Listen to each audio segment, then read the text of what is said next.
Así somos.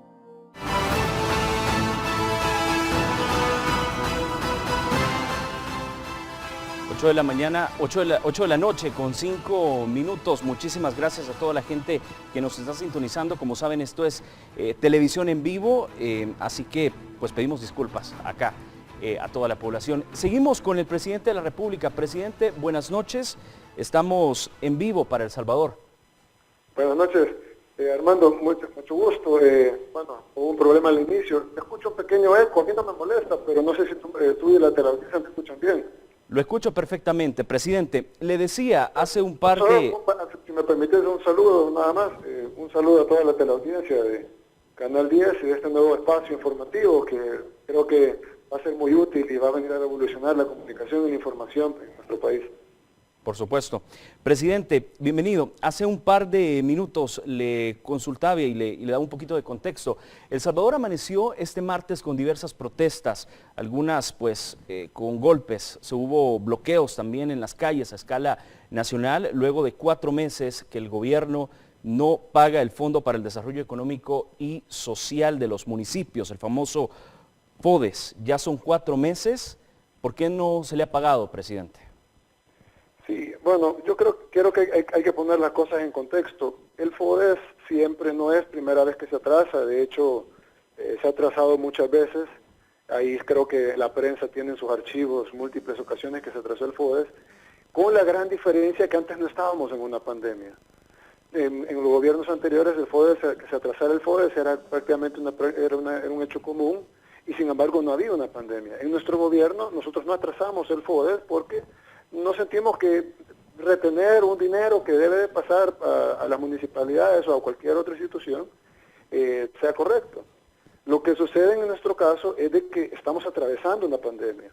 Y yo creo que muchos de nuestros opositores lamentablemente tratan a veces cuando dan sus discursos o cuando dan sus opiniones, tratan de obviar el hecho de que estamos en una pandemia. Y que una pandemia, por su definición, es una epidemia global, ataca a todo el mundo. Y esta pandemia ha puesto de rodillas a las economías más fuertes alrededor del mundo.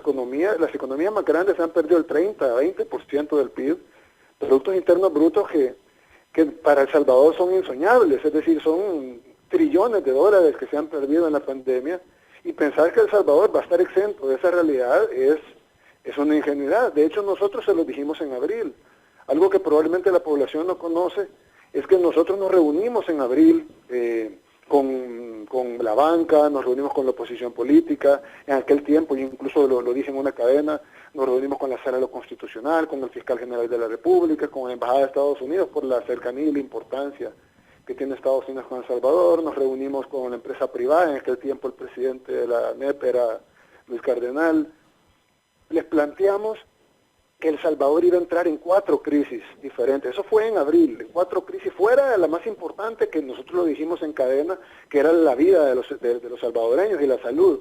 Es decir, que el impago ya se venía advirtiendo, presidente. Por supuesto. De hecho, nosotros, fuera de la crisis sanitaria, que es la más importante, y como yo lo dije, una vida humana, ni todo el dinero del mundo la puede reponer, y para todos los que hemos perdido un ser querido, sabemos que perder un ser querido, yo diera todo el dinero que tengo y todo lo que y trabajaría 20 años más o lo que fuera solo para recuperar un ser querido, era lo más importante. Pero le dijimos, vienen 4 crisis más, además de la crisis sanitaria. La primera crisis es la crisis de caja fiscal, por la caída de ingresos. Como vamos a cuarentena, como otros países van a cuarentena, como van a caer las exportaciones, como va a caer la producción, va a caer el comercio, los restaurantes van a estar cerrados, las tiendas van a estar cerradas, el pago de IVA va a ser mínimo, las empresas no van a producir en algunos casos o van a producir en otros. Todo eso va a repercutir en la caja fiscal del gobierno, del Estado. Y eso va a traer un problema que tenemos que solucionar. El otro problema que vamos a tener es que la pandemia va a requerir gasto. Gasto en medicamentos, en contratar personal nuevo, en ampliar hospitales, en construir unidades de cuidados intensivos, en construir hospitales temporales, construimos 4 de hecho, en construir el Hospital de Salvador, aunque en ese tiempo todavía no estaba la idea, pero luego se construyó el Hospital de Salvador, en equipo de protección personal para los médicos, mascarillas. Bueno, en ese tiempo había una escasez mundial de ese tipo de equipos, en respiradores artificiales.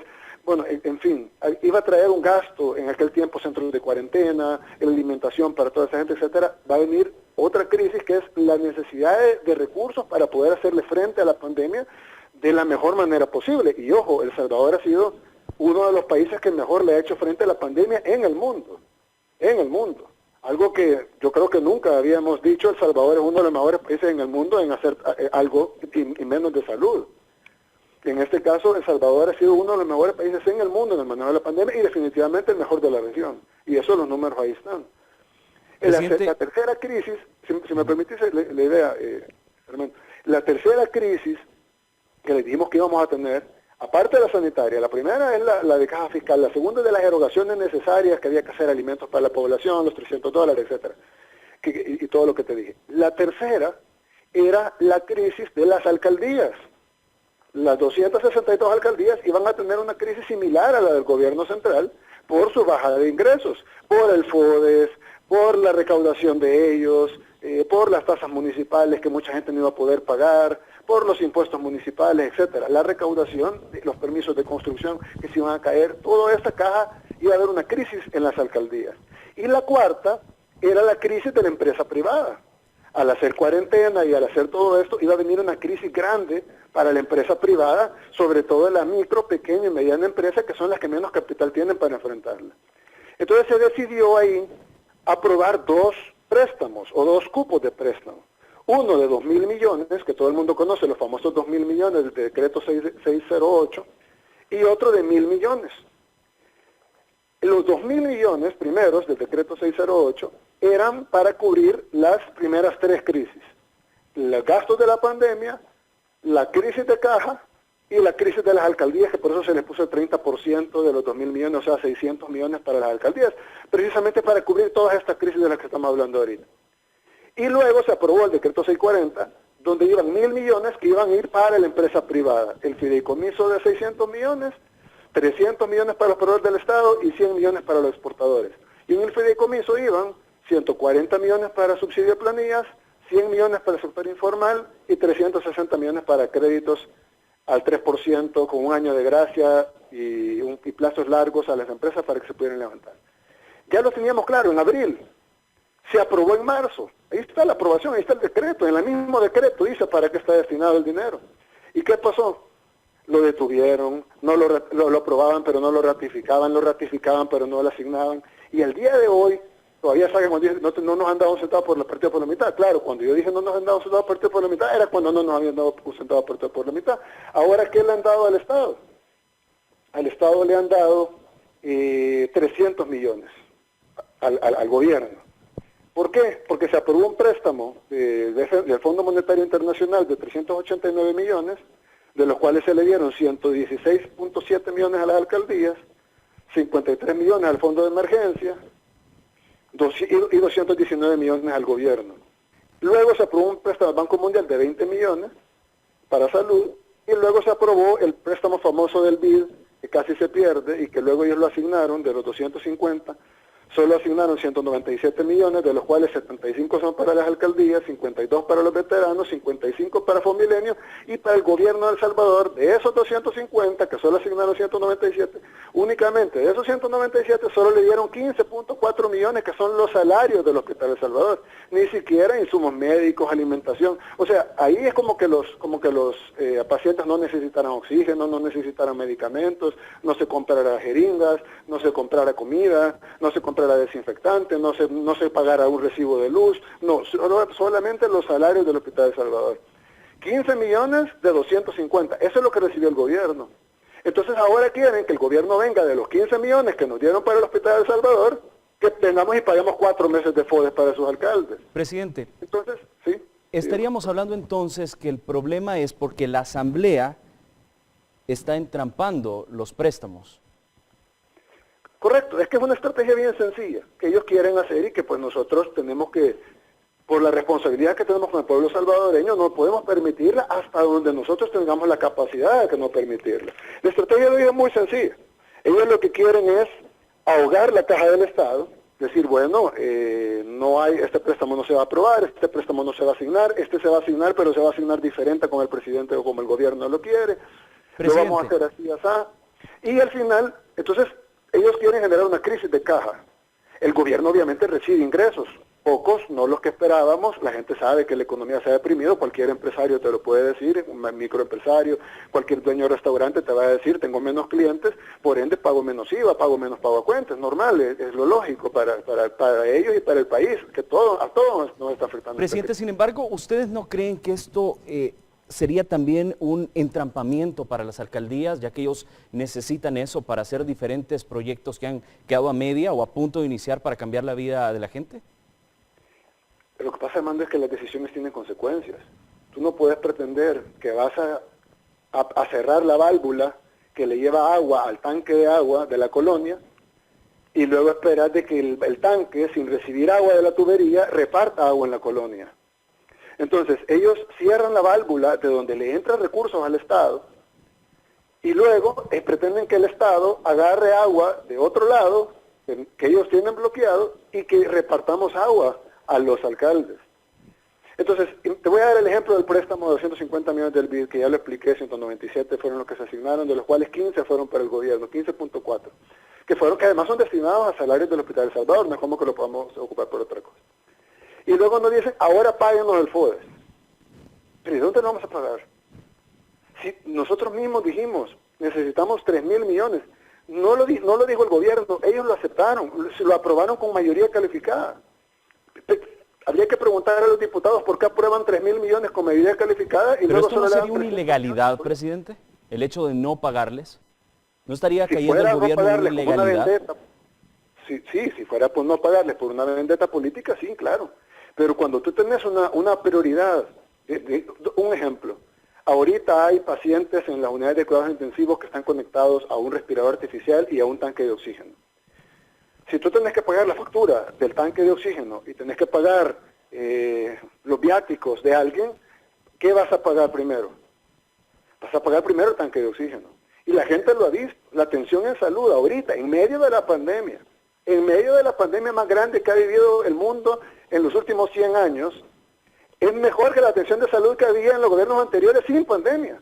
Yo recuerdo la misma prensa sacaba las fotos de dos abuelitas durmiendo en la misma cama en los hospitales públicos, y una cama oxidada. Y estás hablando sin pandemia. O sea, ellos tenían la suerte de gobernar sin pandemia, de no tener una emergencia sanitaria que te haga hacer cuarentena o cerrar la economía, ahora gracias a Dios ya está abierta, pero controlar unos contagios que ningún país del mundo los ha podido controlar. Y luego, tenían a la gente, a 2 personas durmiendo en cada cama. Nosotros en pandemia tenemos 2.500 camas vacías. Presidente, tenemos los 4 hospitales temporales que construimos, los que los tuvimos llenos en junio y en julio, claro, cuando fue el pico de la pandemia, y los cerramos ya, están cerrados temporalmente. Ojalá, si hay una segunda ola, pues obviamente los volveríamos a abrir. Presidente, pero están cerrados hay declaraciones fuertes de los alcaldes ahora, donde dicen, y quiero citar al alcalde Fidel Fuentes, alcalde de San Marcos, y él decía, los 262 municipios hemos tomado la decisión de accionar con el cierre de las principales calles del país para pedirle al señor presidente, Nayib Bukele, que se establezca una mesa de negociación con Comures y se comience a discutir cómo va a transferir lo que la ley le obliga. ¿Podría haber una mesa? Sí, de hecho me extraña del alcalde de San Marcos. Bueno, yo creo que todos los salvadoreños o muchos salvadoreños vieron las imágenes de cómo los supuestos o empleados de la alcaldía de San Marcos estaban agrediendo a cada persona que pasaba por ahí. Y yo no sé si los motociclistas o la gente que pasaba, incluso agredieron a una mujer y la lanzaron de la moto y la lanzaron al suelo. Yo no sé ella qué les hizo, si ella les quitó el FODES o ella les retuvo algún dinero o algo, pero los golpearon. A otro motociclista lo agarraron entre 10, como dicen, son bien valientes cuando son varios, ¿verdad? Entre 10 agarraron a uno. Y la mayoría de los altercados, aunque fueron de varias alcaldías, fueron precisamente de la alcaldía de San Marcos. Ahora, digamos que eso no invalida el argumento del alcalde. Nosotros tenemos mesa con Comures y estamos dispuestos a continuarla y que hagan todas las reuniones que sean necesarias. Pero aquí vamos a la fuente del problema. Los diputados aprobaron, no es que yo diga que los diputados aprobaron, ahí están los decretos, el 608, el 640, cualquiera los puede tener, es información pública, se pueden leer. Ahí dice para qué son. Dice precisamente el decreto 668 que el 30% va a ser para las alcaldías. precisamente para evitar esa crisis. Tuvieran 600 millones de dólares. Si la deuda del gobierno con las alcaldías es de 144 millones, tuvieran 600. No necesitaran 144 si tuvieran 600. Tuvieran 4 veces lo que están pidiendo. Claro. Entonces, el gobierno también pudiera pagar si pudiera acceder a los recursos que nosotros sabíamos que se iba a caer la recaudación. Y que cuando yo te digo que se haya caído la recaudación, también es un hecho evidente porque creo que no hay salvadoreño que nos haya dado Ahora cuenta. bien, ¿cómo le responde entonces, presidente, a la gente que está pidiendo estos fondos? ¿Por qué? Porque tienen paralizado proyectos que les beneficia, tiene paralizado calles, tiene paralizado diferentes proyectos incluso de agua, para que ellos puedan tener agua en sus viviendas. ¿Qué le responde usted a esta gente, a estos salvadoreños? Yo lo que siento, y lo he dicho siempre, y lo he dicho en mis redes, y lo digo ahorita, yo lo que siento es que los salvadoreños debemos de decidir realmente qué futuro queremos. Es decir, la gente nos han gobernado durante, no sé cuánto, no te voy a decir 30 años, porque no fue como que en la guerra era mejor, pero 40 años. ¿Y cómo nos gobernaron? Nos llevaron obras. Yo fui alcalde 2 veces y he sido candidato a presidente y he recorrido el país. Incluso en ese momento, cuando usted era alcalde, también solicitó el FODES. Claro, claro, y se debían 3 meses. Pero no estaba yo con mis empleados golpeando a los transeúntes. Estaba simplemente pidiendo una transferencia, la cual no estábamos en pandemia. No había un pretexto del gobierno para no cancelar. Te voy a dar un ejemplo. En el 2017... el ministro de Hacienda en aquel entonces estaba presionando para que los diputados de Arena dieran un préstamo. Y lo que hizo para presionar fue que el país cayera en impago. Y por primera vez en muchísimo tiempo El Salvador cayó en default. Todavía, al día de hoy, en el año 2020, todavía seguimos pagando altos intereses porque El Salvador es considerado un país con riesgo de caer en default porque caímos en default en el año 2017 por una presión política que hizo el gobierno. ¿Cree usted que entonces son diferentes contextos, presidente? Eso está mal. No, exacto, son diferentes contextos. No es lo mismo que vengas tú por una vendetta política y digas, te voy a dar el dinero o no vamos a pagar para presionar, y otra cosa es que es un hecho evidente que la caja fiscal del gobierno ha caído en un proyectado en el año de $1.000 millones. Que la crisis, ahí está en el decreto 608, la crisis económica de la caja es una realidad que la previmos en abril. La crisis de las alcaldías es una realidad que la previmos en abril y los alcaldes lo saben. Es una hipocresía de los alcaldes venir en octubre a decir, no nos han pagado, estamos en crisis. Ellos sabían en abril que iban a estar en crisis. Y si no me creen, vayan a leer el decreto 608 que aprobaron los diputados en la Asamblea Legislativa. Y tú sabes que la Asamblea no la controlamos, la aprobaron los diputados de sus partidos. Presidente, la gente está tan molesta y quiero citar las palabras del alcalde de Soyapango, donde dice, si debe estar claro el gobierno de que las alcaldías en general no están bromeando sobre esta situación. Si vemos que en 2 o 3 días no hay respuesta del gobierno, lo más seguro es que va a haber un cierre total del país, incluso fronteras. Y hoy en la mañana usted lo pudo ver y la gente y los salvadoreños lo pudo ver, diferentes arterias cerradas. El descontento es evidente, pero presidente, ¿esto se puede interpretar como una amenaza o qué le responde a esta gente que está anunciando este cierre porque no está contenta? Sí, yo tampoco estoy contento, Armando, pero no por que yo no esté, es más, yo estoy descontento con ellos, estoy descontento con los diputados, estoy descontento con los partidos de oposición, pero no voy a desquitarme con el pueblo. Es decir, yo creo que hay algo bien importante y es de que nuestras diferencias políticas pues tengámoslas, y si me quieren decir lo que me quieran decir, y si me quieren demandar lo que me quieran demandar, y si quieren sentarse a negociar como debería ser, o como dijo, quisiéramos la mesa que ya está hecha, pero bueno, hagámosla de nuevo, no importa, no hay ningún problema. Pero fíjate las amenazas, ellos no dicen vamos a ir a cerrar Casa Presidencial, sino que dicen vamos a ir a cerrar el país.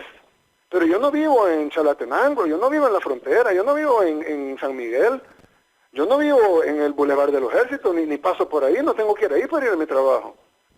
Es decir, a mí no me van a afectar. ¿A quién van a afectar? A la población. Así como tú decís que los alcaldes dieron estas declaraciones a los medios, también tú sabes que los mismos canales han tomado la gente caminando en las calles porque no podían pasar los buses. Gente que le tocó caminar 20, 30, 40, 60 cuadras, en el calor, en el sol, llegando tarde a su trabajo. En algunos casos lo sancionaban, en otros casos probablemente con jefes con más comprensivos no lo sancionaron, pero en otros lo hicieron reponer horas. ¿Y quién les paga eso? Ese cansancio, ese trabajo extra. Hoy lo quieren hacer de nuevo. ¿Y las pérdidas económicas para el país? O sea, es nuestro país, es el país de todos, no es el mío. Yo soy presidente ahora, antes no lo era, en el futuro no lo voy a hacer. Es el país tuyo, es el país de los televidentes, es el país de todos. Entonces, ¿por qué van a cerrar las fronteras? Yo no importo productos de la frontera, yo no traigo plátanos de Guatemala, por mí no hay problema, pero van a afectar al país, van a afectar a los vendedores de plátanos, van a afectar a los compradores, probablemente sube el precio de los granos básicos. Presidente, ¿cuándo entonces se estaría pagando el FODES? ¿Nos podemos comprometer con alguna fecha? No, no podemos comprometernos con una fecha, porque nosotros necesitamos que la Asamblea deje de ser, es que la Asamblea tiene los fondos, no los tenemos nosotros. Tú tienes que entender una cosa, esta falta de caja se previó en abril y ahí están los decretos. Esos fondos se aprobaron con mayoría calificada. Para lograr mayoría calificada en una asamblea opositora, ¿te imaginas la realidad tan abrumadora que tuvo que haber sido para que nos aprobaran 3.000 millones en la asamblea? De esos 3.000 millones al gobierno le han dado 300 millones. Presidente, ¿y no será que por esta situación que está pasando en la... Para atender la pandemia, tenemos que reactivar la economía, tenemos que ayudarle a las empresas, tenemos que ayudar a las micro, pequeñas, medianas empresas y a los informales, tenemos que ayudarle a las alcaldías y tenemos que ayudar a la caja del gobierno para seguir funcionando. El gobierno tiene en diciembre, no el gobierno, El Salvador tiene que pagarle a organismos internacionales en diciembre deuda externa. Deuda externa no adquirida en este gobierno, adquirida en gobiernos anteriores, pero nos toca pagarlo y nosotros no vamos a caer en default de nuevo y que El Salvador digan de nuevo cayó en default en el año 2020 y nos convirtamos en un país de bono basura. Presidente, y esta situación, el hecho de tener entrampados los préstamos en la Asamblea Legislativa, ¿no es este el motivo del por qué no se está pagando también los salarios de los empleados en la Asamblea Legislativa, tal como lo dijo el presidente de este órgano de Estado? Es precisamente lo mismo. Quiero decirte que con el ministro de Hacienda hemos estado tratando de buscar la solución. Le dijimos el día antes, pues, porque eso se venció el 30 de septiembre, tienen 6 días de atraso. No tienen 40 años de atraso como el pueblo salvadoreño, que no han sido responsables ellos con los pagos de dinero que se han llevado al pueblo salvadoreño, porque se lo han llevado. Y hemos visto, bueno, ayer estaban denunciando 120 millones más de corrupción, sumada a todos los otros casos que sabemos que no vamos a hablar de eso porque no fue tu pregunta. Pero todo eso que ellos le deben al pueblo salvadoreño no lo devuelven. Pero ellos por 6 días, y ojo, ellos no están echando rabieta por 6 días, desde el primer día, era 1 de octubre, Día del Niño, y ellos ya estaban reclamando porque no se les había pagado su salario, 1 día de atraso. Hay gente que le han suspendido sus salarios por 8 meses, por 4 meses, gente que ha perdido su empleo y tiene 4 meses, 5 meses de no tener salario, o que no tiene ingresos porque es un profesional y no se han demandado sus servicios, o no le alcanza ni siquiera para pagar el alquiler de su local. Y ellos están por 5 días de atraso. Incluso se les dijo, ojo, porque los empleados municipales también son pueblo, y nosotros se les dijo el 30 de septiembre, miren, vamos a darle el dinero completo de los empleados municipales y solo dejemos asesores y diputados para después.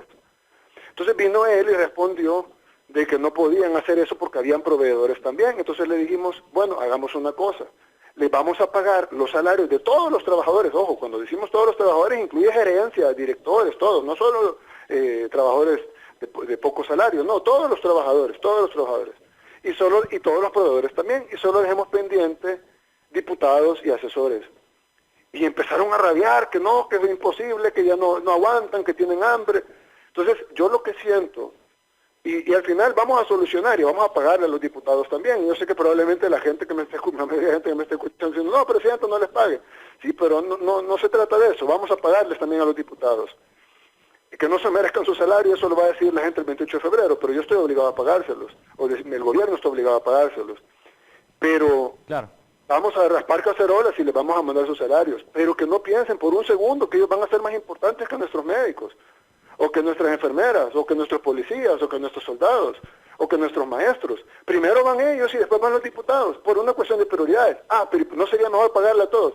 Claro, pero ellos, por eso había el decreto 608 que decía que había una crisis fiscal, iba a venir una crisis fiscal y por ende se tenía que prever en la caja del gobierno la atención de la pandemia y la caja de las alcaldías. Presidente, Ahora entonces resulta sí se podría confirmar que se va a pagar a los empleados, asesores y diputados. se le va a pagar hasta a los diputados y a todos. ¿Cuándo? Pero a mí sí, yo quisiera acotar y que el pueblo salvadoreño se dé cuenta de que los diputados están dispuestos, no estuvieron, están porque siguen estando dispuestos a sacrificar el salario del 100% de sus trabajadores, porque son los trabajadores de ellos. Los que les hacen sus cosas, los que los atienden, los que les sirven su café, los que les hacen sus cartas, los que les redactan sus cosas, estuvieron dispuestos, están dispuestos aún a sacrificar el salario de los más de 3.000 trabajadores legislativos con tal de que se les pague a ellos primero. ¿Cuándo se les pagará entonces, presidente? ¿Cuándo se les va a pagar? Vamos a tratar de hacerlo mañana si es posible. Porque no queremos que los 3.000 trabajadores, que esas 3.000 familias salvadoreñas que no tienen la culpa de lo que 84 diputados le están haciendo a este país, sufran. Pero la Mañana se le realidad... pagaría entonces a empleados, asesores y diputados. Y diputados. Completos. Pero de nuevo quiero acotar lo anterior. Nosotros vamos a hacer el esfuerzo y bueno, y como el ministro Zelaya lo dijo, a medida vaya entrando recursos, vamos a ir pagando lo que se vaya pudiendo pagar con los recursos que van entrando, pero hay una cosa que no solo es la responsabilidad del ministro de Hacienda, sino que además hasta hay una sentencia del Estado Constitucional que le dice al ministro de Hacienda que priorice el gasto, evidentemente por la definición de priorizar, en las áreas más importantes, y las áreas más importantes son salud, educación, seguridad, no es los salarios de los diputados y los asesores, no lo es. Ahora, si ellos van a tomar de rehén a sus 3.000 empleados, pues entonces nosotros no nos queda más que pagar el rescate, porque no podemos permitir que los diputados mantengan en rehén a sus trabajadores. Me parece a mí algo totalmente inhumano, pero creo que la población ya se dio cuenta de lo inhumanos que son y nosotros no podemos seguir en el juego con ellos porque necesitamos resolver de una u otra manera. Y si para poderle pagar a los empleados tenemos que pagar a los diputados, a los asesores, y no se pueden esperar una semana, como cualquier líder debería de poderse esperar una semana, pues ni modo, les vamos a tener que pagar a ellos primero, como ellos quieren, o a la par. Es Pero más, vamos a tener que presidente, transferir dinero, porque ellos secuestraron a sus trabajadores y nosotros vamos a pagar el rescate, pues. presidente, ya hay una demanda, por cierto, en la Asamblea, en la Fiscalía General de la República por este tema. Un aviso, mejor dicho, un aviso. Sí, ellos, bueno, tú sabes que aquí, lastimosamente, las instituciones no velan por el más pobre. Tú lo puedes ver, por ejemplo, en el caso de las alcaldías, en las mismas alcaldías que salen a protestar por el FODES, en muchos casos no les han pagado a los empleados o les han retenido cuotas a los empleados. Estás hablando de casi un año de retenciones, por ejemplo, y no ha pasado nada. No se ha procesado nadie ha certificado a nadie, no hay bueno, sí hay demandas, claro, hay demandas del gobierno que se han puesto, hay demandas de los mismos trabajadores, hay demandas colectivas de los sindicatos, hay demandas individuales, pero la fiscalía no aparece, está invisible, no dice nada, ni siquiera se ha pronunciado, no ha puesto un tuit, nada, diciendo vamos a procesar a los alcaldes que no, nada, se ha quedado callado, y ojo, no estamos hablando de hoy ni de ayer, estoy hablando de los últimos, de todo lo que va del año. Presidente, estaría diciendo entonces usted pero que ahora resulta, no solo quiero, si me permites, Armando, Adelante. pero ahora resulta que si tú le detenés el salario, ojo, que los diputados no están certificando hoy que ya son 6 días y uno dice, bueno, es que ya 6 días ya duele. No, a las 12:01. Es decir, el primer día, el primer minuto de atraso, ellos estaban certificando. Y el mismo día, el 1 de octubre, el primero, ni siquiera, como te digo, una semana de atraso, vaya, 3 días de atraso. No, el 1 de octubre, no habían pasado ni 24 horas cuando el fiscal general ya estaba diciendo que iba a proceder, iba a investigar si se había cometido un delito. O sea, aquí que tú no le pagues a alguien pobre por un año, ni siquiera merita una mención del fiscal. ¿Cree usted entonces que el fiscal Pero está si tú no le politizando pagas los casos, un minuto, presidente? si tú no le pagas un minuto a los diputados, un minuto, o menos de 24 horas, un minuto en el caso de los diputados que certificaron, o menos de 24 horas en el caso del fiscal, ya hay que investigar, porque aquí hay posibles ¿Cree usted comisiones de entonces que está politizando los que casos aquí el lo único fiscal? que se ha hecho es una priorización de gastos. ¿Cree usted que está politizando los casos del fiscal? Eso es que es obvio que sí. ¿Cómo vas a creer, como te digo, una de dos, vamos a darle opción porque yo no puedo saber que está en su corazón, pero una de dos, o los está politizando y se está yendo para el lado de ellos y en contra de todo lo que representa el gobierno, o simplemente es parte de esa concepción normal que muchos salvadoreños todavía tienen, gracias a Dios la mayoría no, que de alguna manera el rico y el poderoso vale más que el pobre, o vale más que el desprotegido.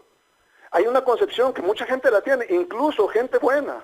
No estoy hablando solo del fiscal, no, mucha gente que también nos está escuchando, que dicen, no, pero qué barbaridad, los diputados, ¿cómo es posible? No debería ser el presidente eso.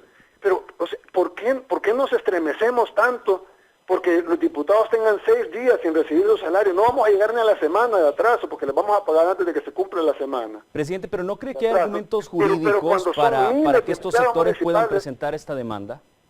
¿Perdón? ¿No hay argumentos jurídicos para que ellos puedan presentar esta demanda? Bueno, ellos tendrán sus argumentos, nosotros tenemos los nuestros, los que te acabo de dar. Si tú tenés $10 en tu casa y tenés que comprar comida y tenés que ir al cine, pues no sé, pues probablemente te comprometiste con ir al cine y te alcanzan los $10 para las entradas del cine. Pero si no hay comida en la refrigeradora, pues lo más lógico es que vayas y pongas comida en la refrigeradora y tal vez mejor ver una película en la televisión o simplemente no ir al cine. Pero no vas a ir al cine y vas a dejar de comprar comida para tus hijos. De igual manera, nosotros tenemos una cantidad limitada de dinero con la cual tenemos que pagar hospitales, tenemos que pagar a los maestros, tenemos que pagar a los soldados, tenemos que pagar a los policías, tenemos que pagar, bueno, a los empleados judiciales, tenemos que pagar a los empleados legislativos, tenemos que hacer que funcione el Estado, tenemos que pagar nuestros compromisos internacionales, tenemos que guardar para pagar nuestra deuda externa de diciembre y tenemos que pagar a los diputados. Y lo que le dijimos a los diputados fue, mire, de todo lo que les debemos, porque nadie se hizo que no se les debe, de todo lo que les debemos, déjennos pagarle ahorita, eso fue el 30 de septiembre para que no hubiera atraso, déjennos pagarle ya a todos sus empleados. Y ellos dijeron, no, también hay proveedores, y les dijimos, ahí está el cruce de cartas del presidente de la Asamblea con el ministro de Hacienda. Y les dijo, no, les vamos a pagar a los trabajadores y a los proveedores. Y dijeron, no, o nos paga a todos o no le paga a nadie. Presidente, incluso lo dijo en una entrevista televisiva, todo o nada. Presidente, entonces, ¿y el gobierno tiene suficiente creo que dinero? lo están prometiendo ellos, la verdad. Presidente, pregunta, ¿el gobierno actualmente tiene suficiente dinero para poder pagarle de aquí hasta que finalice el año? ¿Ya podemos volver a un pago normal o también existirá un problema como ocurrido hace un par de días el otro mes? ¿Les podemos garantizar a ellos, a la Asamblea Legislativa, que van a tener su dinero normal? Armando, yo no soy el Banco del Estado. Si yo pudiera prestarle, yo fuera el Banco del Estado y tuviera autorización para prestarle, con gusto le presto todo y te digo, no te preocupes, nosotros vamos a garantizar el 100% de los pagos que tiene el Estado. Pero la crisis es real, no es una crisis inventada, es una crisis que ellos mismos la aceptaron al aprobar el decreto 608, ahí está, lo aprobaron en abril, si no me equivoco, habrá sido en los primeros días de mayo. Ahí está el decreto, en abril fue. Ahí está el decreto 608, $2.000 millones. Y ahí mismo dice, para cubrir la caída de ingresos. ¿Cómo sabíamos que iba a haber una caída de ingresos? Porque era evidente. Entonces, si ellos siguen secuestrando los fondos, el objetivo de ellos es sencillo. Y yo creo que la población lo sabe, porque es evidente y es muy fácil de explicar para alguien que tal vez no está tan interesado en política. Hay un préstamo aprobado, hay un permiso para adquirir endeudamiento por 2.000 millones, dejemos los 1.000 millones de la empresa privada a un lado, hay un para la discusión, hay una hay una aprobación por mayoría calificada de adquirir 2.000 millones de dólares en deuda, para pagar la crisis de las alcaldías, 600 millones, la pandemia y la caída de caja, las tres cosas. La caída de caja, ahí está, es una realidad. La pandemia, ahí está, es una realidad. Y la crisis de las alcaldías, ahí está, es una realidad. ¿Cuál es la solución? El decreto 608.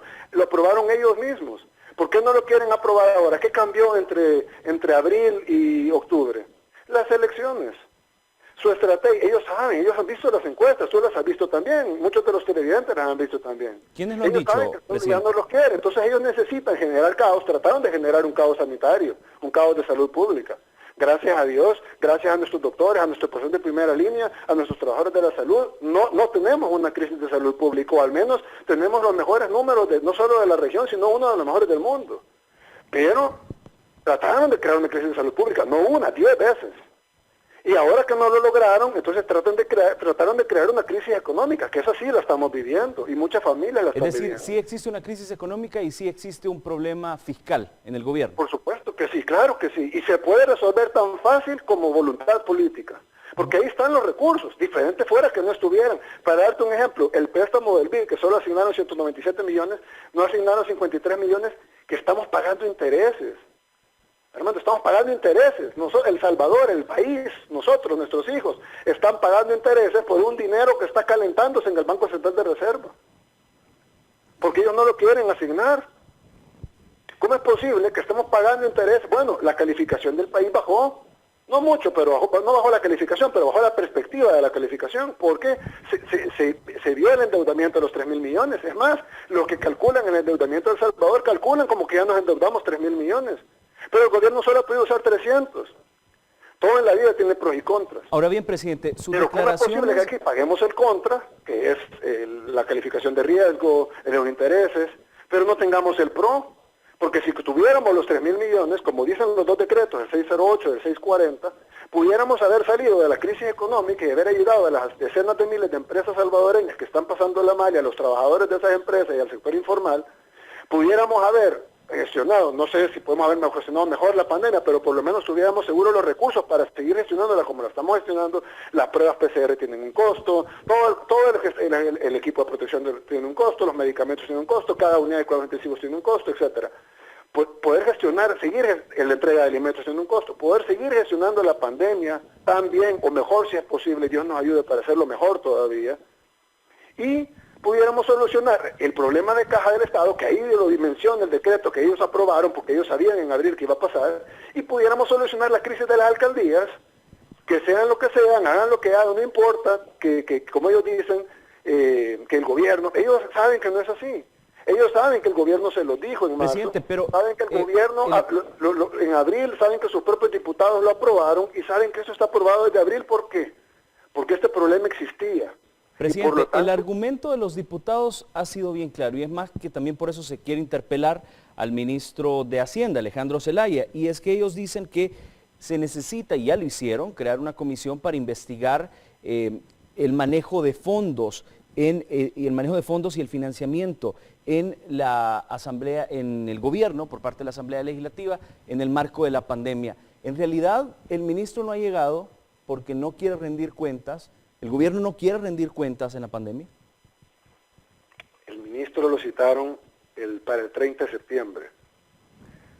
Decime si no es con dolo el citatorio. Ellos saben, porque está en la Constitución. Ya sería el cuarto funcionario dentro de su gobierno, ya interpelado. Exacto, bueno, partamos de ahí. En toda la historia de la Constitución, solo han habido, aparte de este gobierno, 2 interpelaciones. La última interpelación, sin contar este gobierno, la última interpelación fue en 1997, si no me recuerdo, en 97-98, al presidente del Banco de Reserva, Orellana Mía. Hace 23 años fue la última interpelación, hace 23 años. Y en este año ya llevamos 3 interpelaciones, y vamos probablemente para la 4ª. ¿Tú crees de verdad que es normal que haya en 23 años en 23 años ninguna, y luego un año haya 4? O el caso de las comisiones, la Asamblea tiene comisiones permanentes, la Comisión de Hacienda y Especial del Presupuesto, la Comisión de Obras Públicas, Comisión de Medio Ambiente, Comisión de Relaciones Exteriores, etcétera. Pero ellos tienen en su facultad crear comisiones especiales, que son extraordinarias para eventos específicos. Y normalmente en la historia, en un año probablemente se cree 1 o tal vez se llegan a crear 2 comisiones. En este caso, solo ahorita tienen 5 comisiones abiertas. Tienen comisión para investigar los fondos, tienen comisión para investigar el manejo de la pandemia, no el manejo de los fondos, sino el manejo sanitario. Tienen comisión para investigar el 9F, tienen comisión para investigar no sé qué. ¿Cuándo en la historia es lógico esto? Es decir, lo que está sucediendo es obviamente el cambio que tú ves de abril a octubre es un cambio de que se acercan las elecciones, se acerca a una realidad que ellos quieren evitar a toda costa. No lograron crear un caos sanitario, gracias a Dios, por lo menos no un caos mayor que lo de la región o que el del mundo o el promedio mundial. No lograron han logrado crear una crisis económica, pero el gobierno ya va a salir con medidas que no son tan efectivas como si tuviéramos el apoyo legislativo, pero sí van a ser efectivas, espero yo, para poder levantar la economía y ayudarle a nuestros micro, pequeños, medianos empresarios, a los trabajadores y a los informales. Presidente, ¿cómo responde usted entonces, ya para volver a reiterar la pregunta, cómo responde usted a las acusaciones de personas y políticos que dicen es que el gobierno no quiere rendir cuentas, por eso es que el ministro no va? O puede ser, y dicen algunos diputados, es que el presidente le ha dado instrucción al ministro que no vaya. Yo, por decirte otra cosa, se me fue el hilo de lo que te estaba diciendo. Ellos lo citan el 30 de septiembre. Por Constitución, está en la Constitución, que el último día, y que por costumbre siempre es ese día, se presenta el 30 de septiembre el presupuesto general de la Nación, que es el día más importante para el ministro de Hacienda en el año. O sea, todo el año lo que hacen es administrar ese presupuesto, ya sea fondearlo, erogar ingresos, etcétera, combatir evasión, etcétera, para fondear ese presupuesto. Pero todo lo que se hace es alrededor de ese presupuesto, el que se presenta el 30 de septiembre. Es más, el mismo ministro de Hacienda estuvo en la Asamblea el 30 de septiembre, pero presentándole al presidente de la Asamblea, Mario Ponce, el presupuesto, el proyecto del gobierno del presupuesto general de la Nación. Pero lo llamaron por la última vez fue porque él estaba en un evento, presidente, energético. Incluso la policía dijo que no podía porque estaba precisamente en un evento. Presidente, ¿nos escucha? Mandarlo a llamar por la fuerza. Cuando él les ha dado una excusa válida, evidente, que nadie puede decir que no es justa, que no es lógica, que el hombre no está a la par entregando el presupuesto. O sea, ahí te das cuenta que el objetivo no es que el ministro de Hacienda dé la información, si él tiene que dar la información y la va a dar, y ya la dio, y la puede volver a dar, ¿no? Yo te la estoy dando ahorita también, y si quieren documentos ahí están, y no hay ningún problema. Y ojo, que la Asamblea no es la encargada de fiscalizar las cuentas del Estado, pero no importa, si lo quieren fiscalizar está bien, no tienen 5 comisiones para fiscalizarnos, pues si no han interpelado a un ministro, está bien, que hagan todos, tenemos sus facultades constitucionales. Sería incorrecto, deberían estar trabajando por el pueblo, sí, pero esa es mi opinión, pero ellos tienen derecho de hacerlo. Pero lo que no tienen derecho es a citar al ministro un día que ellos saben que no puede llegar y luego quererlo traer a la fuerza o quererlo demandar por no haber llegado. Que lo citen un día normal y el ministro ahí va a estar. Y que le piden información que quiera y él está obligado a dárselas y que se las dé y no hay ningún problema. Si es que aquí el problema, yo creo que la gente ha visto las discusiones. La gente ha visto las discusiones. La gente, no todo el mundo ve el Canal 9, pero la gente que lo ve se ha dado cuenta de las discusiones, de las aprobaciones. ¿A quién? ¿Cuándo? Caso de los viveristas. ¿Cuánto luchamos para que aprobaran el dinero de los viveristas? No lo quisieron aprobar. Los viveristas fueron, las viveristas, porque son mujeres, fueron 10 veces a la Asamblea, hablaron con el FMLN, hablaron con Arena, los recibieron, las fracciones les prometieron que les iban a pagar, nunca les pagaron, estaban perdiéndose las plantitas. Iban a perder su trabajo del año, su ingreso del año, la mayoría son madres solteras que tienen que con eso mantienen a sus hijos. Llegó la fecha límite, se iban a perder las plantitas y no aprobaron el dinero. Me habla el ministro de Agricultura, me dice, presidente, ¿qué hago? ¿Qué les digo? Tengo una reunión hoy con ellas, ¿qué les digo? Si no tengo, ¿cómo la Asamblea no aprobó los fondos? Le hablé yo al ministro de Hacienda y le digo, Alejandro, raspa cacerolas, mira qué hacer, pero tenemos que pagar a las viveristas, no podemos dejar a la gente pobre en nuestro país sin sus recursos, sin su dinero. Es decir, presidente, que sí hay voluntad del gobierno para transparentar el manejo financiero de la pandemia. Pues por supuesto, sí, eso es algo positivo para nosotros, no solo por el tema de la transparencia, sino porque la gente se da cuenta de todo lo que este gobierno ha hecho, a pesar de tener todos los bloqueos que la gente conoce, a pesar de tener la cuesta arriba, a pesar de que hay una crisis mundial y a pesar de que estamos viviendo una pandemia, estamos haciendo lo mejor posible. Yo creo que eso es evidente. ¿Y qué le responde a la oposición que dice lo contrario, presidente? El profesor Viverista se les logró pagar, no porque la Asamblea haya aprobado los fondos, nunca los aprobaron, ahí estaba en el préstamo del BID, no lo quisieron asignar. Si se aprobó, se ratificó, pero no se asignó. Ahí quedó el dinero, ahí está calentándose el dinero de las viveristas, no se les dio, pero gracias a Dios nosotros raspamos cacerolas y logramos dar el dinero a los viveristas. Por eso después lo alcanza para los diputados. En otros gobiernos hubieran dejado a los viveristas sin su dinero y hubieran pagado a los diputados y todo el mundo estuviera contento. Ojo, que no solo les pagaban el salario, también sabemos, y ahí está, consta en expedientes fiscales, hay pruebas, hay documentos, hay testimonios, etcétera, que además se les entregaba jugosos sobresueldos a la mayoría para que votaran en favor del gobierno. El mismo, uno de los diputados que más rabietas hace en la Asamblea, Rodolfo Parker, recibía $30,000 mensuales de la partida secreta Mauricio Funes. Y ahí está, no solo está en las pruebas, está en sede fiscal. El fiscal general de la República, que tampoco se ha pronunciado del hecho, tiene las pruebas de los $30.000 mensuales que recibía Rodolfo Parker, aparte de los $250.000 que le dieron para su campaña de diputado, de la partida secreta. Y ahí está el video, lo que sí puede ver la gente, la prueba la tiene la fiscalía, pero lo que la gente puede ver son los videos de Rodolfo Parker diciendo que Mauricio Funes es un excelente presidente, que él nunca había visto un presidente tan bueno, que parece un demócrata cristiano, que él siente que él lo hubiera tirado de candidato mejor porque él no ve ninguna diferencia entre Mauricio Funes y un demócrata cristiano puro. Eso lo dice Rodolfo Parker, y cuando tú ves a ese Rodolfo Parker y ves el de ahora y decís que cambió, pues lo que cambió son los $30.000 mensuales. Ha de ser muy duro para un hombre acostumbrado a vivir con $30.000 mensuales más su sueldo de diputado, venirse a designar ahora con el sueldo de diputado y encima que se lo atrase 6 días. Ha de ser durísimo, pero para el pueblo eso no es duro.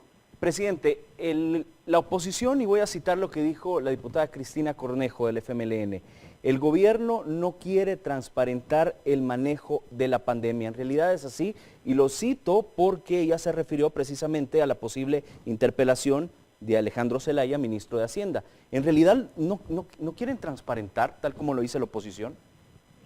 ¿No quieren rendir cuentas? No, como te dije hace un rato, al contrario. Yo creo que para nosotros nos conviene rendir cuentas en varios flancos.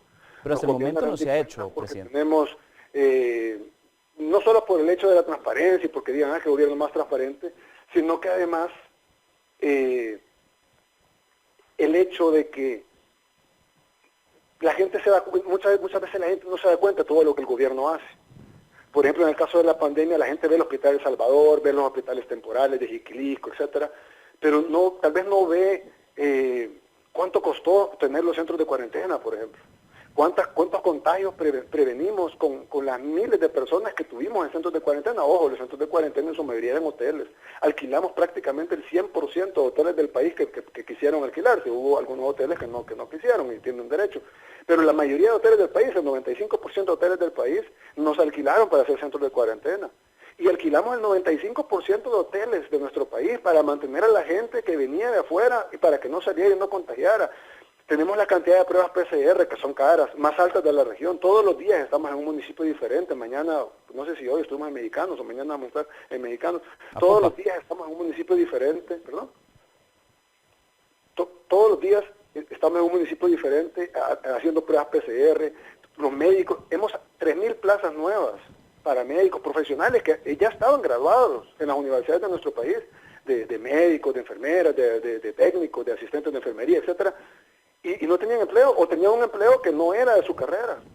Llamamos, hicimos convocatorias, contratamos 3.000 trabajadores de la salud nuevos que están ahorita en el sistema. Y ojo, que en el presupuesto general de la Nación los incluimos. O sea, yo le pedí al ministro de Hacienda, el premio de ellos no puede ser que se vayan después de la pandemia. El premio de ellos va a ser que se queden con una plaza fija, y no solo con una plaza fija para beneficiar a los 3.000 profesionales, sino que eso nos va a servir a todo el pueblo salvadoreño porque ahora van a tener una mejor atención de salud post pandemia. Todos los recursos que teníamos en la pandemia los vamos a movilizar para cambiar el sistema de salud, que era un sistema de salud paupérrimo, y nadie me puede dejar mentir, a un sistema de salud de primer mundo, que es a lo que añoramos tener. Por eso el presupuesto de la Nación incrementa 37% el presupuesto de salud. Según el Banco Central de Reserva, el gobierno obtuvo 1.643 millones en préstamos y por la colocación de bonos. A nivel interno se obtuvieron 1.595 millones a través de colocación de letes y CETES, que obviamente, para que entendamos, son instrumentos de corto plazo con los que se financia el gobierno. Los datos fueron dados en un momento por Nicolás Martínez, el entonces director del Banco Central de Reserva, al comparecer precisamente a la Asamblea, y pues luego renunció. ¿Qué podemos responder a eso, presidente? ¿Hubo dinero entonces para la pandemia? Eso lo dijo el expresidente del Banco Central de Reserva. El gobierno, yo creo que una cosa, y lo dijo el expresidente del Banco Acevedo, que fue el presidente del Banco Central de Reserva en el gobierno del FMLN, cuando Nicolás, un excelente banquero, además, un excelente técnico, no político, y creo que eso le faltó conmigo, el mío político en la Asamblea Legislativa, donde lo que hay es una jauría de políticos y no un grupo de técnicos. Y él dio una información técnica que fue totalmente tergiversada. Vino él y puso un tuit, el expresidente del Banco Central de Reserva, que obviamente no somos amigos, ni me conocen, ni nada. De hecho, fue el presidente del Banco Central de Reserva en el gobierno del FMLN, partido opositor a nosotros, fierro opositor a nosotros. Y entonces él puso, muy bien, Nico, en su tuit, refiriéndose al expresidente del Banco Central de Reserva. Cuando vieron eso, me imagino nuestros opositores lo mandaron a llamar a un espacio de entrevistas en otro canal. Me imagino que esperaban que iba a llegar a despotricar contra el gobierno. Y le pregunta al entrevistador, mire, pero entonces el presidente mintió cuando dijo que no le habían dado un centavo partido por la mitad. Y vino él, como todo técnico, al igual que Nicolás, igual a Acevedo, no pueden perder su prestigio en la respuesta, tienen que darle la respuesta técnica porque ellos necesitan mantener su prestigio, son banqueros. Y entonces le dice, no, el presidente no mintió, el presidente dijo la verdad. Una cosa es lo que se ha aprobado y otra cosa es lo que él ha podido usar. Y al momento que él dijo la frase, no hemos recibido, bueno, no una vez, varias veces la dije, en todos los momentos que yo dije, él dijo la frase, no hemos recibido un solo centavo partido por la mitad, es totalmente real. Como te digo ahora, al día de hoy, de lo que hemos recibido de esos 3.000 millones, perdón, de esos 2.000 millones del 608, son 300 millones, porque el resto se fue en alcaldes, en Fomileño, etcétera. Y solo han aprobado 2 préstamos, el del Fondo Monetario Internacional y el del BID, que lo aprobaron lo asignaron parcialmente. Lo demás es el ingreso del Estado, o los instrumentos, como tú decís, de financiamiento de corto plazo del Estado. Claro que hemos tenido recursos, y si no, ¿cómo hemos pagado los salarios? ¿Y cómo hemos pagado el funcionamiento del Estado? ¿Y cómo hemos pagado los medicamentos? ¿Cómo podemos comprar medicamentos o insumos médicos sin dinero? Claro que hemos tenido recursos. Lo que no hemos tenido son los recursos adicionales que se pidieron en marzo, que se aprobaron en abril, porque sabíamos que íbamos a tener estas crisis y que ahorita ya no los tenemos, o mejor dicho, no los hemos podido usar, solo una pequeña parte, porque los diputados tienen bloqueados los fondos. ¿No son entonces 15 millones de dólares diarios, como lo dijo el diputado René Portillo Cuadra del Partido Arena? No, esto es, bueno, depende cómo lo quieras ver. Si tú ves 15 millones diarios por 365 días del año, eso es menos al presupuesto general de la nación. Claro que el gobierno tiene 15 millones diarios, pero más incluso, pero ese es el dinero del presupuesto general de la nación. Eso es lo que se pagan los salarios de los maestros, de los empleados públicos, del mismo salario del diputado Portillo Cuadra. ¿De dónde piensa él que se le paga su salario? Obviamente se le paga de un dinero, pero ¿estamos hablando del dinero que el Estado tiene para funcionar o estamos hablando del dinero adicional que se necesita para la crisis? Tanto para la crisis de caja fiscal, que ya va a sumar casi 1.000 millones a fin de año, como para la crisis sanitaria que tenemos que atender, como para la crisis de las alcaldías, como para la reactivación económica. Para eso, de los 3.000 millones que fueron aprobados, solo se nos ha entregado 307 millones de dólares. Ahora, y al día de junio, y en mayo, y en abril, y en marzo, no se nos había entregado ni un solo centavo. Ahorita son 300 millones, pero solo la entrega de los 300 dólares costó más de 300 millones. Presidente. Solo la construcción del Hospital de El Salvador y la ampliación de los hospitales nos ha costado 100 y pico millones. La entrega de alimentos nos ha costado 100 y pico millones. Es decir, no es obviamente suficiente tratar que con 300 millones, cuando ves los países de la región, por ejemplo Guatemala, Honduras, Costa Rica, etcétera, vas con 300 millones a tratar de manejar una pandemia, a cubrir la caja fiscal y encima a quererle dar dinero a las alcaldías para que hagan campaña electoral, como dijo también Rodolfo Parker cuando se le fue, Presidente. dijo, dinero para las elecciones, perdón, para las obras municipales. Presidente, nos queda poquito tiempo y otro tema importante que queremos, minutos nos queda al aire, pero quisiéramos conversar sobre el presupuesto general de la Nación para 2021, trae una inversión social fuerte, pero quiero llamar mucho a las declaraciones de la diputada del FMLN, Cristina Cornejo, donde dice, y cito, hace unos, este presupuesto 2021, es lo que dijo, este presupuesto 2021 no podrá ser aprobado por la Asamblea porque el gobierno ha basado las proyecciones de financiamiento en más deuda y el incremento del IVA. ¿Esto es así? No, para nada. Nosotros 100% no hemos subido impuestos y no vamos a subirlos, mucho menos el IVA. ¿No se contempla aumento de IVA entonces? No, por supuesto que no. Es más, se contempla una reducción, no del IVA, pero sí de un impuesto que es similar al IVA, que es el CESC. Si tú recordás, el CESC, que es un impuesto que puso el FMLN del 5%, aunque ellos no le llamen IVA, pero es como un IVA porque tú pagas 13% de IVA y luego pagas 5% del CESC adicional, que se te vuelve 18%. Ellos no lo llaman IVA, pero es un IVA específico. Eso es lo que es, un IVA. Nosotros en el nuevo presupuesto ya no incorporamos el CESC. No va incorporado en el nuevo presupuesto. Es decir, hay una reducción del IVA real que paga la población en un 5% en todo lo que es tecnología y comunicación, en las computadoras, en los celulares, en las recargas de teléfonos, en los televisores, etcétera. Va una reducción del 5% del IVA real que paga la población, que es el 18%. Y como yo prometí en campaña, el SESC únicamente va a quedar para las empresas. No va a quedar para el consumidor, es decir, para las personas naturales, para ti, para cualquier otra persona que nos está viendo, ellos ya no van a pagar SESC. Y ese 5% que puso el FMLN es un IVA. ¿No habría problema con la recaudación entonces, con este impuesto? ¿No se afectaría otros Pues no hay ningún programas, problema, al contrario, la brecha fiscal de este año, que fueron 645 millones, pero menos la caída de recaudación de 1.000 millones, son 1.600 millones. Y la brecha fiscal que se está poniendo para el otro año solo son 1.200 millones. Y eso que estamos previendo una reactivación económica, estamos previendo el incremento más grande en educación, de más de 100 millones en educación, estamos previendo 10 millones más para la Universidad de El Salvador, estamos previendo la construcción con el dinero del presupuesto, no con préstamos, sino con el dinero del presupuesto de 2 sedes de la Universidad de El Salvador, una en Chalatenango y una en Morazán. Estamos incluyendo otro aumento de $100 encima del de $100 que se dio el año pasado a todos los policías, un aumento de $100 encima del aumento de $100 que se le dio el año pasado a todos los soldados.